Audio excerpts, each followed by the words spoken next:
The Gorge is now out on Apple TV. Let's talk about it.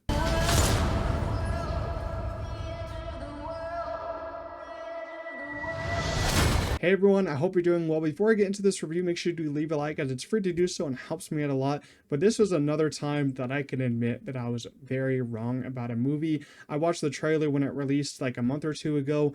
I really had some low hopes for this one, low expectations. The trailer didn't really do much for me, but that just goes to show how trailers can be really bad sometimes, but the movie can be great because after I finished watching this one, I was like, hot damn, dude, that was awesome. And I had such a great time with it. The Gorge is definitely one that I think is worth checking out on streaming. If you do have Apple TV, it is pretty cheap to get it. You can also get a free trial. But yeah, this one is worth it in my opinion. I cannot wait to watch it again because I just thought it was so awesome. It was directed by Scott Derrickson, who has so much sauce as a director, so I shouldn't have doubted him as he's made the first Doctor Strange, Sinister, The Black Phone, and he also has the sequel to The Black Phone coming out this year. And I enjoy all those movies, man. I think the first Doctor Strange is really underrated. It's like top 10 Marvel for me. The Black Phone was a big surprise, and Sinister, a lot of people love that movie. He has a way at making each of his movies very unique, and I can say the same about The Gorge because I thought it was just going to be a plain part action, part horror movie, but it's so much more than that. Him and his writer Zach Dean do a great job at blending three genres together. It starts out as these two highly trained agents are at opposite sides of the gorge and they have to protect their own side. And I forgot how far it is, but they're both very far away from each other. And a romance emerges between these two characters, and it's like a cool, calm, and a relaxed story between them. But then things go bad and they must go down and explore the gorge, and it turns into more of an action movie at that point. And then these creatures start appearing, and then it starts, ensuing into a horror movie where they have to fight and survive to get out of the gorge and survive the gorge. And I was vibing hard with what they were building here. The genre blending here worked so well in my eyes. I feel like each genre complements each other.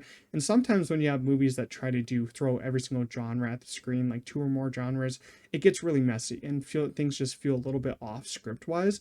But I felt the Gorge handled it in such a great way. It just felt so right. I do want to spend a little bit of time talking about the creatures of this movie. That was one of the most interesting parts about this movie because I don't think they revealed the designs of them in the trailer, but they're kind of like really cool, man. They're mixed with it's like humans mixed with like trees and plants. Like the monster of this movie is basically like a tree, man, like part tree, part human. That was a really cool element to this movie. I loved how they were fighting them, and the CGI on them was very fluid. The cast of this movie is very small. Two main leads, one supporting role. The supporting role was Sigourney Weaver. She's like the government person of the movie.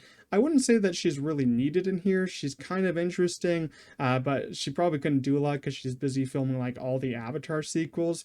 And what's funny about this one is that Sigourney Weaver was talking on the press about wanting Anya Taylor-Joy for Avatar, and someone asked her if she wanted to be in it. Anya Taylor-Joy was like, "I love Avatar, I want to be in it." Now I'm envisioning how cool it would be to see Anya Taylor-Joy in an Avatar movie.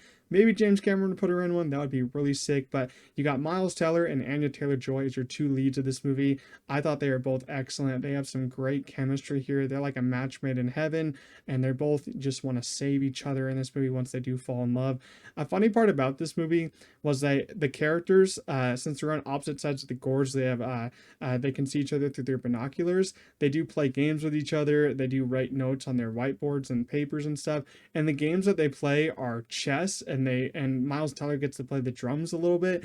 And I laughed at that because these characters are famous and these actors are famous for playing those parts. Anya Taylor-Joy was in The Queen's Gambit playing chess. Miles Teller was in Whiplash playing the drums. I don't know if that was planned, but I thought that was really funny, and I just like these two together. Hope they get to do more movies with each other because they were really great. The pacing on this movie is a weird negative for me because I wish that this was 30 minutes longer because even though it was only 2 hours, I felt like it all just went by way too fast in my eyes. I wanted to spend more time exploring the gorge, and I felt like the ending, especially the third act, was a little bit too rushed in my eyes because there's some amazing action set pieces, and I felt like the set of the gorge just was really cool and really interesting. And just watching Levi and Draza, which is Miles Teller and Anna Taylor-Joy's characters, spending time down there exploring was so great, and they're a nice couple to watch. So I could have taken 30 more minutes of this. I would have, increased my score even more if we had more time. Also, while watching this, I thought the original score composed for this was really, really cool. And I kept wondering who did it. I was listening to the score and the movie was going. I was like, man, this is good. And I looked it up after and it was Trent Reznor and Atticus Ross. I was like, oh my lord, no wonder why it's such a good score. They're some of my favorites working today alongside, Hans Zimmer. Those are my two favorite people, composing scores today. And their Challenger score from last year was glorious. And I think they're doing the Tron Ares score, so we're just getting fed by them, and I am so happy about it. Overall, The Gorge was a surprise for me as I wasn't expecting a lot going into it, and I wish I'd gone to theaters because it would have made for a terrific experience. Scott Derrickson continues to be such a great storyteller, and the genre bending here with the romance, adventure, and horror elements works so well. The original score and creature designs were both so imaginative, and I wish this was longer because I was having just such a great time. I'm gonna give The Gorge a strong 8 out of 10. If you did end up watching The Gorge, which I really do recommend you do, leave your own thoughts down below in the comments. If you did enjoy my review, make sure to leave a like, subscribe to the channel, and I'll see you guys in the next one. Peace out.